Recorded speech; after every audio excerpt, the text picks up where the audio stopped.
Wala na, hindi na madadala sa plenaryo. Dismiss na sa committee. Tama. They have been dismissed in the committee. So wala nang plenaryo. Ang hinihintay na lang namin, yung impeachment laban kay Vice President Sara. I see. O so malinaw yon para sa inyo, kung binasura na. Binasura Good as na yan dead ng committee. Good as dead. Binasura ng committee. Good as dead yan. Yeah, okay. So ibig sabihin, Maaring the only thing that the plenary can do is we will submit to the plenary for a plenary vote. Ano?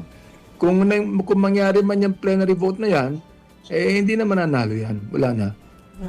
but It's good as dead. Okay. is this something that you have already expected, Kong?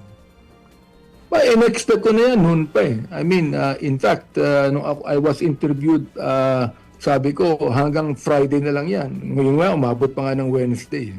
Hanggang Friday na lang yan. That will not even prosper.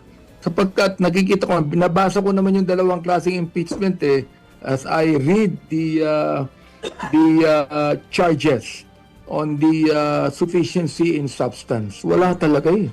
Yogi, wala. O, Chiki, wala talaga eh. Kahit anong gawin mo, wala eh. It's all hearsay. Of course, allegations yan, no? And sabi nila, hindi naman pag-uusapan yung mga talagang katotohanan yan, authenticated records niyan, kapag dumating na yung talagang sa plenaryo at dumating na yan sa Senado para pag-usapan at talakayin na yan. Pero hindi eh. Sa committee pa lang, hindi lang dapat allegation ang pag-uusapan dyan.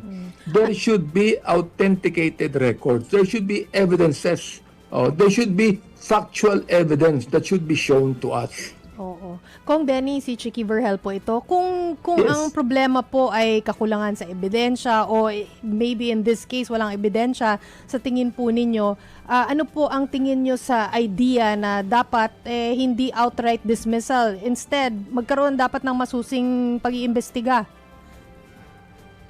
Alam mo, totoo lang, masusi na nga yung binigay namin eh. I think I even commended the chairman of the Committee on Justice for being so kind to the endorsers of the complaints, di ba?